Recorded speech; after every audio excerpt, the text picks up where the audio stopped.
Both quarterbacks shine in the Colts' victory over the Houston Texans. Let's get to it. You are Locked On Colts, your daily Indianapolis Colts podcast. Part of the Locked On Podcast Network, your team every day.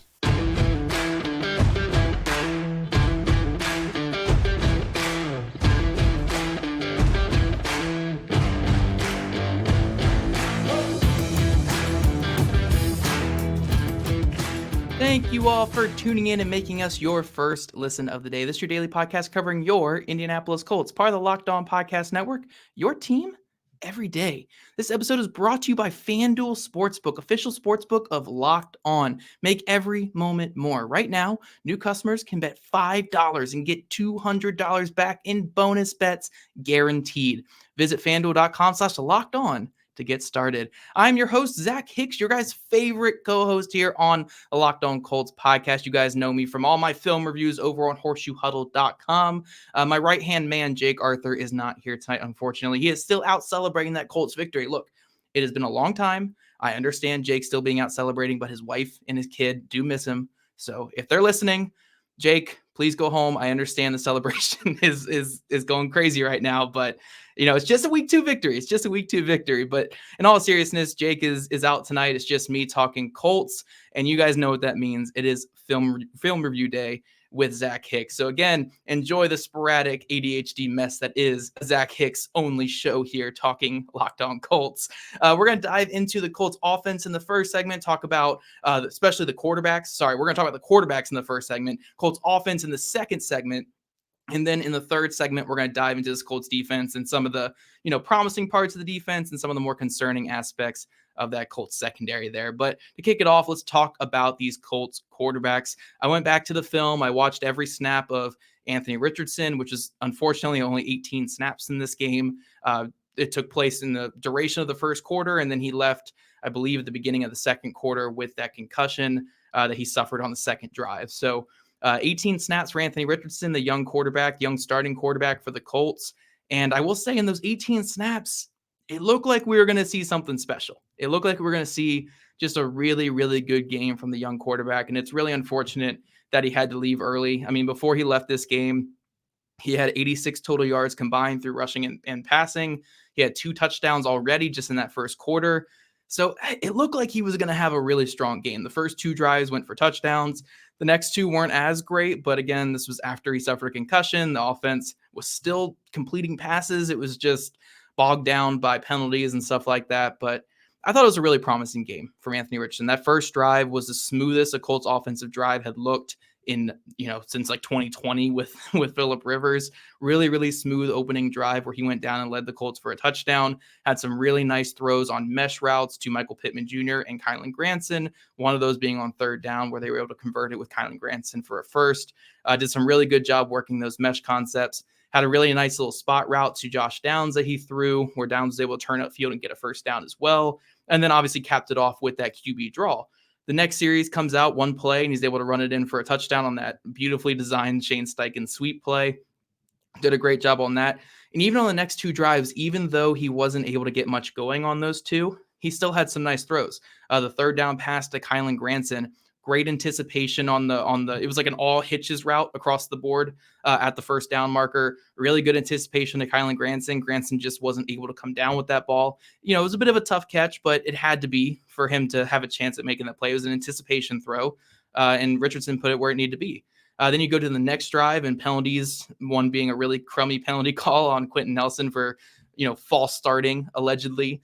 That was one where Richardson at the end of that drive on that third down had a really nice drive throw to Josh Downs down the field, looked off the zone defender, opened up that hole for Josh Downs on that long third down conversion, which is unfortunately called back due to a penalty as well. So he was doing some good things in his limited time out there, even though 2 of those drives came when he was showing concussion symptoms, because after that fourth drive is when he motioned to the trainer saying, hey, something's not right here. So Anthony Richardson leaves the game, and replacing him is, the people's hero here, Gardner Minshew. I know you guys love some Gardner Minshew. And Minshew came in and did the Gardner Minshew thing, the most Gardner Minshew thing ever, which is complete just about every single pass. only attempt 2 of his 23 passes over like 8 yards down the field. Everything else short of the sticks, everything else short of like 5 yards. But you know what? If it works, don't fix it. Gardner Minshew, again, he's not the type of quarterback who's going to drop back there and dice you up with these intermediate like anticipation throws or with driving the ball to the outside hashes or anything like that. He's the type who's going to read the middle of the defense. He's going to operate the RPO game. He's going to find that quick matchup, and he's going to get that ball out of his hand and let the playmakers do some things. Now, the Colts don't have the most run after catch type receivers, so his yardage was pretty indicative of him throwing it short the whole time, but it was effective. He led 3 scoring drives for the Colts. I think out of his, I want to say he had 6 drives in this game. He led 3 of them for scoring drives, 2 touchdowns immediately after coming in, and then a field goal to start the second half. Really efficient day for him. 19 of 23 passing, 179 yards. Obviously, his highlight of the day was that throw to Will Mallory on the corner route. Really nice throw, and Mallory's able to turn up the field. Had a couple other nice ones too, where pressure was closing in, and he was able to change his arm angle and get that ball out of his hand. The thing is with Gardner Minshew, though, like he's going to keep your offense running. He's going to keep it smooth. He's going to keep it doing whatever your offense can do, like whatever the maximized position of your offense is, like whatever your offense is going to be, he's going to just get it to that. He's not going to take it above and beyond. Or an Anthony Richardson, because of his playmaking ability, because of his ability in the run game, because of his ability outside of structure, Richardson can just accentuate the offense so much. Where Minshew is going to keep it on track, he's going to keep it on pace, and if the skill position players, the offensive line are not holding up, he's not going to do much. But luckily in this game, the skill position players were making plays. The offensive line was doing their thing and having a really strong game. So as a result, Gardner Minshew was able to stay really efficient, really effective, and get that Colts offense moving. And that's all you really want to ask out of your backup. So hats off to Anthony Richardson, looking really strong out there in his couple snaps. Gardner Minshew for coming in relief and operating that offense really well. And then obviously hats off to Shane Steichen. Shane Steichen had 2 separate game plans ready for this game. He had Anthony Richardson game plan, which is heavy QB runs, heavy screen game, heavy RPO game, and then a couple of, more downfield type stuff, which Richardson did miss one downfield throw to Alec Pierce. I'm going to put that on social media. It would have been so nice if he just stayed on that deep route a little bit longer. But I understand the young quarterback working his progressions, but man, if he just stuck with that deep route a little bit longer, Pierce has a walk-in touchdown. The Colts are up 21-7. But I digress. Getting back to what my whole point was here. Anthony Richardson had his game plan. Gardner Minshew obviously had a very different game plan coming in because you can't use those QB runs anymore. You have to lean heavily on the RPO game, heavily on the quick game, heavily on the isolation ball with your receivers. And that's what Gardner Minshew was able to do. So hats off to Shane Steichen for having those 2 game plans for his 2 quarterbacks and having 2 game plans that both worked. I know this Houston Texans team is not that great, but the Colts were not that great last year. The Colts were a really bad team last year. So we can't say, oh, they beat a bad Texans team. Well, the Colts were bad last year. Like it's not, I know they have more talent than the Texans, but there's no like too low of a standard for the Colts coming off the year they just came off of. So to come out here and completely control a game with 2 different quarterbacks playing, I think that speaks so much volume to Shane Steichen as a play caller and as a head coach. So great early win. I love what both these quarterbacks did. Very different type of games from these 2 quarterbacks, but I really enjoyed what both of them were doing. Coming up, though, guys, we're going to dive into the rest of this Colts defense Colts offense. Sorry. We're going to dive into the rest of this Colts offense aside from the quarterbacks and really dive into which players shined in this one. But first, everyone should be empowered to care for themselves and their loved ones during the unexpected. That's why Jase Medical offers the Jase case. The Jase case provides 5 life-saving antibiotics for emergency use and gives you a peace of mind so that you're not out there just hoping that you have access to medication in an emergency. Jase Medical makes sure that you have the medication in hand. Jase Medical is simple. They handle everything from the online evaluation to licensed pharmacy, medication delivery, and ongoing consultation and care. Don't get caught unprepared. Save more than $360 by getting these life-saving antibiotics with Jase Medical, plus an additional $20 off by using code LOCKEDON at checkout at jasemedical.com. That's Jase, Jase medical.com, promo code LOCKEDON. And snap into action this NFL season with FanDuel, America's #1 sportsbook. Right now, new customers get $200 back in bonus bets, guaranteed when you place a $5 bet. That's $200 back in bonus bets, win or lose. If you've been thinking about joining FanDuel, there's no better time to get in on the action. The app is so easy to use. There's a wide range of betting options, including spreads, player props, over-unders, and more. So visit FanDuel.com/lockedon and kick off this NFL season. FanDuel, official partner of the NFL.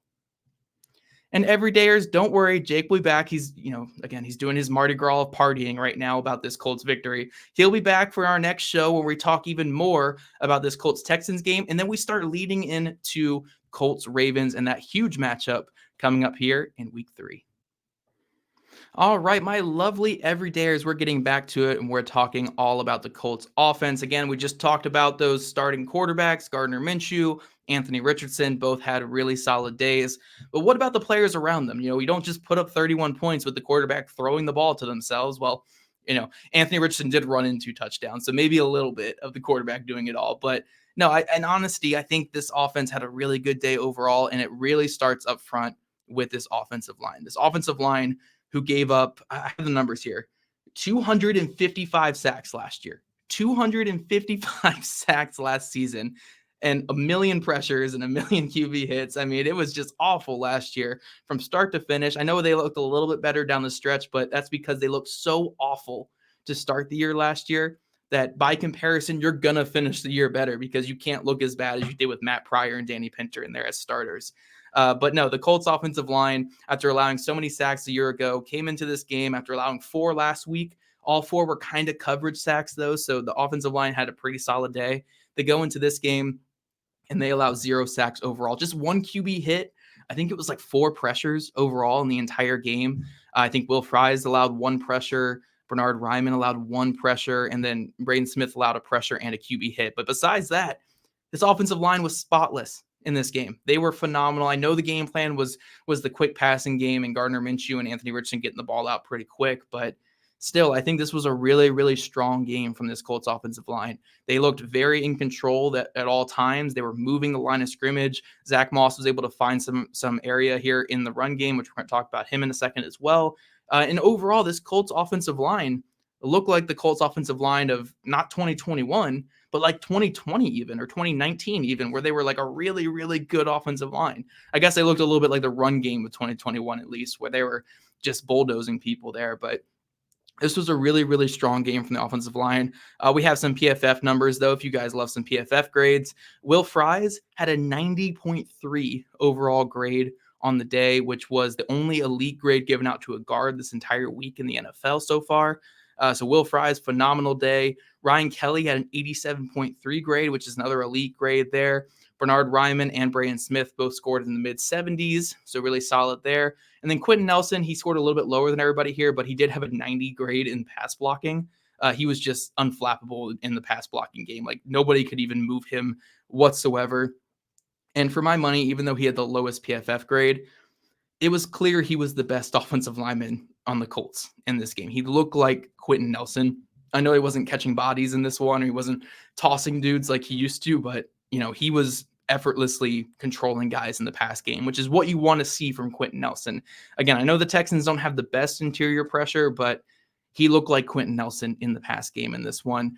Will Fries, again, great bounce back game. I mean, not even a bounce back game. He was good last week too, but even better this week. Ryan Kelly, really, really strong game before he left with an injury. And then Bernard Ryman, Braden Smith, they held it down on the outside against 2 good pass rushers in Jonathan Grenard and Will Anderson. So hats off to the offensive line. Really, really strong day overall. And one more thing I want to say about the O-line is Ryan Kelly and Will Fries, whoever the heck that one tech is on the Houston Texans, he was getting driven like 5 to 10 yards off the ball every single snap. This is why Will Fries got like a 92 run blocking grade, because every single combo block or every duo there on the interior, Will Fries was just driving this guy along with Ryan Kelly or Braden Smith. It was effortless. It was fun. It's fun seeing the Colts offensive line moving guys again. So really, really strong day from the offensive line. Getting to another player who it's been a tough offseason for him because he's been injured, but he looked like he was going to have a big role coming into the year, and that's going to be running back Zach Moss. We all expected to be the starter when all the Jonathan Taylor stuff was going down. He unfortunately broke his arm in training camp, and he just finally got back this week, and the Colts gave him like 98% of the snaps in this one. There's no slow playing him. He's getting back out there right away, and he had a really strong day. 18 rushes for 88 yards and a touchdown. Not the most burst, not the most explosiveness, not the most speed for a running back, but he's the type of guy who's going to just churn out those positive yards. He's going to run through contact. He's going to turn negative 2-yard gains into 3-yard gains. He's going to turn 3-yard gains into 6-yard gains. He's going to turn 10-yard gains into 12-yard gains. They're not going to be these super explosive, highly athletic runs, but he's a guy who's going to run through contact. He's going to push the pile. He's going to keep your offense on track. And that's what the Colts were missing last week, where with Deion Jackson, 13 rushes for 14 yards or 14 rushes for 13 yards. I can't remember exactly what it was.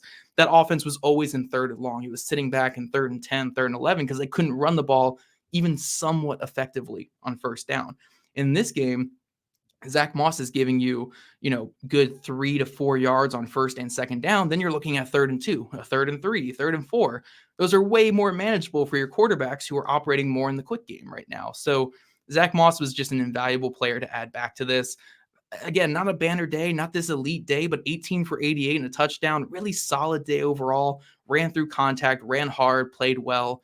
Zach Moss, again, really good game from him, and I'm really happy he's back because the Colts desperately needed that. Getting to a couple pass catchers now, Josh Downs, I think, had his best game, or just the best he's looked in the entire offseason.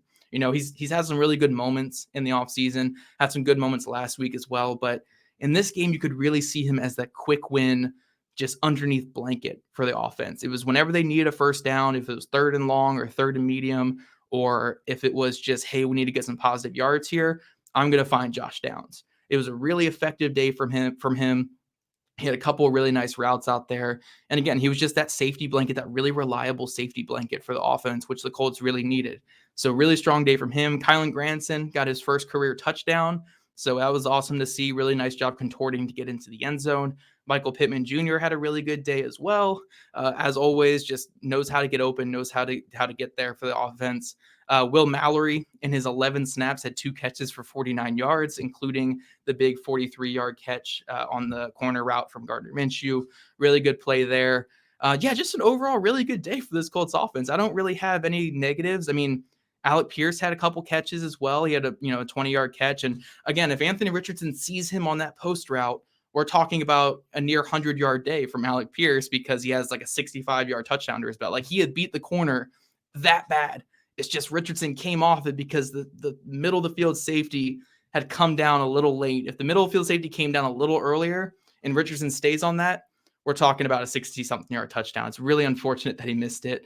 But yeah, we're talking about a really good day from Pierce if that deep ball happens. So, it's just what it's what life is as a deep ball player. He still had a couple catches in this game. Just an overall really solid day from the offense, though. 31 points. That didn't come by any accident. This offense was moving the ball really well. And they have, their quarterbacks to thank, their running back to thank, their offensive line, and their pass catchers. It was a team effort, really good game plan as well from Shane Steichen.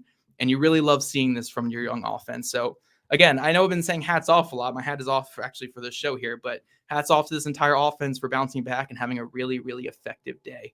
But coming up, we're going to talk about the Colts defense and how I'm feeling really good about half of the Colts defense. But the other half, I'm not saying it's done, but I'm a little nervous there. We're going to talk about that here coming up in just a second. PrizePicks is the most fun I've had, winning up to 25 times my money this football season. You just select 2 or more players, pick more or less on their projected stats, and place your entry. PrizePicks is really simple to play. I can make my picks and submit them in less than 60 seconds, which is great. I don't have to think about it too much. The less I have to think, the better, guys. So PrizePicks is perfect for me. Quick withdrawals, easy gameplay, and an enormous selection of players and stat types are what make PrizePicks a #1 daily fantasy sports app. Go to prizepicks.com/LockedOnNFL and use code LockedOnNFL for a first deposit match up to $100. Go to prizepicks.com/LockedOnNFL and use promo code LockedOnNFL for a first deposit match up to $100. PrizePicks, daily fantasy sports made easy. Alrighty, my favorite everydayers of all time. Let's dive into this Colts defense, which a little Jekyll and Hyde at times in this one. There's half that I really love about this, and there's half that I don't love as much. So let's start with the positives. This front seven from the Indianapolis Colts. It was a type of game where going in, we were all kind of saying like, oh, if this front seven can't get pressure in this game against all these backup offensive linemen for the Houston Texans, then we have a problem. This is not good. This is brutal. They were able to create pressure. They were able to come out and create pressure. I think CJ Stroud was pressured on over 30% of his dropbacks in this game. They had 6 sacks. They had multiple QB hits. I think by my count too, like if you look at all the players had sacks and QB hits, 6 different players had sacks. I think it was Jacob Martin, Kwity Paye, Samson Ebukam, Taven Bryan had a sack. DeForest Buckner had a sack. And somebody else had a sack in there too. You guys can yell at me in the comments there, but somebody else had a sack in there as well. And then also, if you look at the QB hits, Eric Johnson had one off the top of my head. I remember Grover Stewart had a QB hit. So pretty much everyone on that Colts defensive line, even Dio I think he had a QB hit as well. So like everyone on that Colts defensive line had some kind of contribution in the pass rush game in this one. So it was a really, really effective game from this Colts pass rush. They got after it. And they really dominated a group that they should have dominated, which is these backup offensive linemen for the Houston Texans. And, just looking at this defensive line in general, too, talking about run defense as well, they allowed 26 carries for 52 yards in this game. And I know that linebackers play a part in that because Zaire Franklin, EJ Speed, and Shaquille Leonard are really strong linebackers. But the number one person in this is Grover Stewart. Grover Stewart had an all-pro caliber game in this one. And again, backup lineman across the board. He should be dominating this, but like if you go back and watch the film of this game, if you watch every run stop the Colts had, it started and ended with Grover Stewart being in the backfield somewhere, just exploding the play. There was no rushing room because of Grover Stewart. He was dominating up front. It was like a borderline abusive watching Grover Stewart in the trenches in this one. And then you add on DeForest Buckner having a really strong game as well. The linebackers crashing in, Zaire Franklin, EJ Speed, and Shaquille Leonard. I just don't know how you're going to run on this team when Grover Stewart is playing like this. He's playing like a peak Linval Joseph type player right now, which is a guy who was one of the best defensive tackles in the league, like a Snacks Harrison with the New York Giants a couple years ago. That's what Grover Stewart was playing like on Sunday. And that's also what he played like the first week as well against the Jaguars. If he plays the whole season like this, I'm going to be yelling for all pro or at least Pro Bowl status because he is playing out of his mind right now. He leads all defensive tackles currently in run stop. Or no, he's second among all defensive tackles in run stops right now. I think he's like third in tackles overall. His average depth of tackle right now is only 1 yard past the line of scrimmage. So he's making all of those tackles right around the line of scrimmage, multiple tackles for a loss as well. Oh, and on top of that, he has like 3 QB hits through 2 weeks. So he's actually rushing the passer pretty well too. Grover Stewart is having a humongous season. And I know we're supposed to expect this from him, but it's still fun to see. Like Grover Stewart is just a phenomenal player. Moving to the second level, moving to these linebackers, I've seen a lot of people say like Shaquille Leonard, where's Shaquille Leonard? Why is he not making these huge plays? We have to kind of temper expectations a little bit, which is hard to say because he's being paid so much money. I understand the frustrations and the concerns there, but right now, he's still coming back from being out of football for over a year. He didn't play really much at all last year, and obviously he's had major surgeries twice now. He's still kind of getting his legs under him. And I think if the Colts didn't have 2 stud linebackers in front of him, it would be easier to get him out there more and really see what he can do. But right now, the Colts have Zaire Franklin and EJ Speed playing at such a high level of ball that you can take Shaquille Leonard a little bit slower and you can take him off the field at times because these two are just balling out. Now, I don't know what happens if Shaquille Leonard does get up to speed and he ends up looking like Shaquille Leonard again.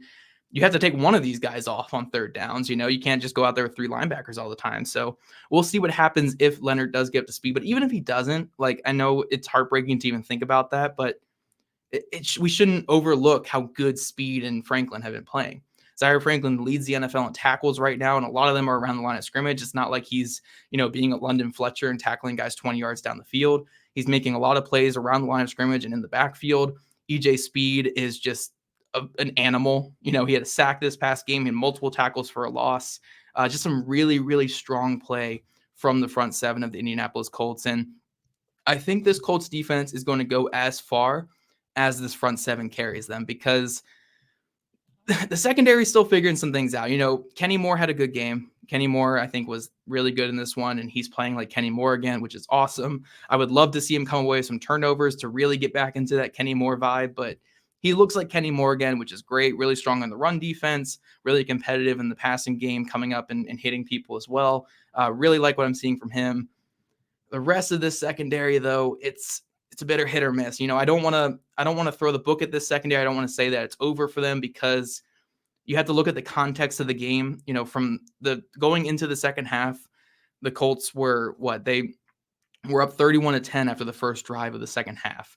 So it was pretty much a blowout at that point. The only way the Colts were going to lose this one is if they gave up like multiple deep shots over the top. So they were sitting back in a very shelled defense.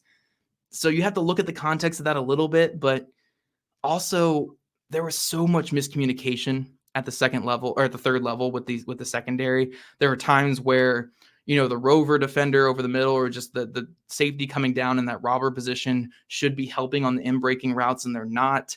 There's times where your deep safety should be driving down a little bit quicker when they're noticing that Stroud is trying to get that ball out quicker. But also the outside corners, you need to be more competitive throughout the routes. You need to have more effort throughout the routes. And you just weren't seeing that from any of those other four players. Again, Kenny Moore aside, those other four players just did not have a good game whatsoever. Julian Blackman was pretty competitive, but again, it just wasn't enough from the secondary. And obviously, the guy that we've been pointing out is Darrell Baker Jr., and I don't want to dogpile on him any more than what I did on yesterday's show. So if you guys want to hear that, go to the show right after the game, where I talked about Darrell Baker Jr. a little bit more in detail. But the effort needs to be there. You can't, if you're going to give up a catch, at least make the tackle, or at least play through the hands. And if he's going to make a catch, it has to be a difficult catch on you. We saw that all camp from him, where he's going up and he's contesting, he's competing, he's making physical plays on receivers, even if they're catching it. There's just, none of these catches were even contested in this one.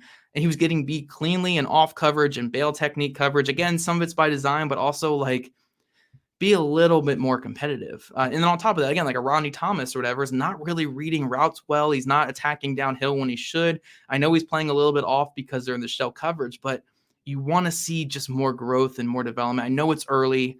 I know you don't want to freak out too much because, again, the shell coverage and because they're young. But, this Colts front seven is playing so well right now that the secondary needs to hold up their end of the bargain just a little bit. They just need to play a little bit better than what they showed in this second half, this past game.